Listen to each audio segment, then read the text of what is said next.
শিক্ষা প্রতিষ্ঠান? আমার নাম মাইশা মাহাস্নেহা, আমি আইডিয়াল কলেজ ধানমন্ডি শিক্ষার্থী। আপনারা ইতিমধ্যে জেনেছেন যে আমরা এইচএসসি 2024 ব্যাচের শিক্ষার্থীরা মানববন্ধন কার্যক্রমে অংশগ্রহণ করেছি পরীক্ষা পেছানোর দাবিতে। তো আজকে আমরা এখানে এসেছি যে আমাদের যুক্তিগুলো উপস্থাপন করতে, যুক্তি খণ্ডন করতে। আমরা প্রথমত মনে করি যে আমরা অত্যন্ত কম কার্যদিবস পেয়েছি আমাদের সিলেবাস কমপ্লিট করার জন্য। আপনারা জানেন যে 17 মাসের মধ্যে আমরা মাত্র 13 থেকে 14 মাস শ্রেণী কার্যক্রমের সাথে যুক্ত ছিলাম। এর মধ্যে আমরা class test, pre test, year final সব বিভিন্ন পরীক্ষায় বসেছি, প্রায় 5 থেকে 6টি পরীক্ষায় বসেছি।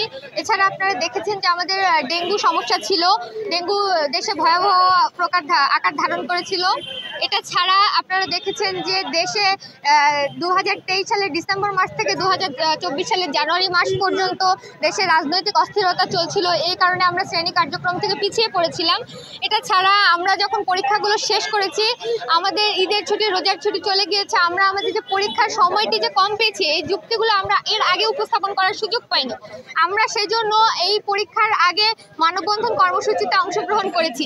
এছাড়া আপনারা দেখছেন যে তীব্র দাবদাহে এখন জনজীবন প্রায় অসহ্য হয়ে পড়ছে। শিক্ষা ক্ষেত্রে কিন্তু এর ব্যাপক প্রভাব পড়ছে, লোডশেডিং হচ্ছে, শিক্ষার্থীরা পড়াশোনা করতে পারছে না, অসুস্থ হয়ে পড়ছে।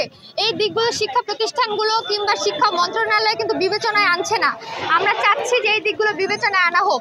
এছাড়া আপনারা জানেন যে করোনাকালীন সময়ে আমরা ক্ষতিগ্রস্ত ব্যাচ এসএসসি 2022, কিন্তু পরবর্তীতে আমাদের জুন 2022-এ পরীক্ষা হওয়ার কথা থাকলেও বন্যার কারণে তা পিছিয়ে গিয়েছিল।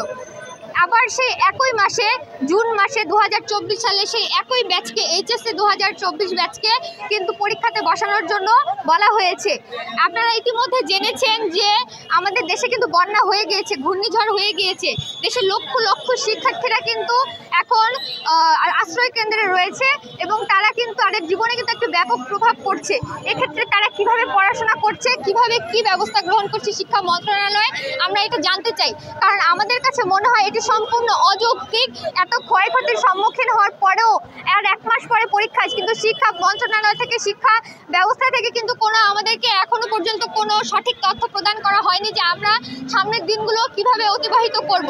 তো আমরা চাচ্ছি যে এই জাতি, এই দেশ আমাদেরকে সেই সুযোগটা করে দিক যেন আমরা সামনের দিকে এগিয়ে যেতে পারি এবং একটা ভালো ফলাফল করতে পারি। আমরা একটু ভালো সময় নিয়ে আমরা যেন প্রিপারেশন গ্রহণ করে আমরা পরীক্ষাতে যে আমরা সারা বাংলাদেশ থেকেই সারা পাচ্ছি। দেশের বিভিন্ন জেলায় আপনারা জানেন যে মানববন্ধন কার্যক্রম চলছে।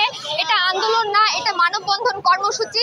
এখানে আমরা আমাদের যৌক্তিক দাবিগুলো উপস্থাপন করতে এসেছি এবং আপনারা জানেন যে বাংলাদেশে শুধুমাত্র ঢাকাতেই নয়, বরং পঞ্চগড়, রংপুর, দিনাজপুর, রাজশাহী, খুলনা, বরিশাল, ময়মনসিংহ, চট্টগ্রাম, সিলেট, যশোর, সম্পূর্ণ সব জেলাগুলোতে আমাদের মানববন্ধন কার্যক্রম চলছে এবং শিক্ষার্থীরা সেখানে দলে দলে যোগদান করছে।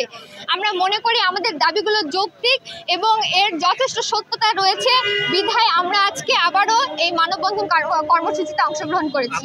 আমরা মনে করছি যে সংশ্লিষ্ট এই বিষয়ে যারা তত্ত্বাবধায়ক আছেন তারা আমাদের দাবিগুলো মেনে নেবেন। কারণ আপনারা সকলেই জানেন যে আমরা শিক্ষার্থী, আমরা কিন্তু আমাদের দাবি, ন্যায্য দাবিটা যেটা সেটাই উপস্থাপন করছি। আমরা কিন্তু কোনো অযৌক্তিক দাবি করছি না। আমরা জানি যে 2023 এবং 2024 ব্যাচের একই সিলেবাস, কিন্তু আমাদের ব্যাচ ভেদে বৈষম্যতা তৈরি হচ্ছে। আমরা কেন এই বৈষম্যতা শিকার হব? আমরা চাই না এই বৈষম্যতা মেনে নিতে। আমরা চাই তারা যে সময় পেয়েছে একই সিলেবাসের ক্ষেত্রে, আমরাও সেই একই সময় পেয়ে আমরা আমাদের পরীক্ষা প্রস্তুতি গ্রহণ করি। আপনার নাম বলেন। এখানে আমরা কোনো শিক্ষা প্রতিষ্ঠান হিসেবে আসিনি, আমরা শিক্ষার্থীরা এখানে এসেছি।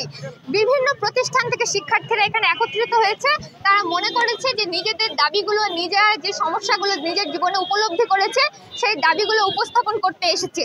এখানে কোনো শিক্ষা প্রতিষ্ঠান আসেনি, এখানে শিক্ষার্থীরা তাদের দাবি জানাতে এসেছে।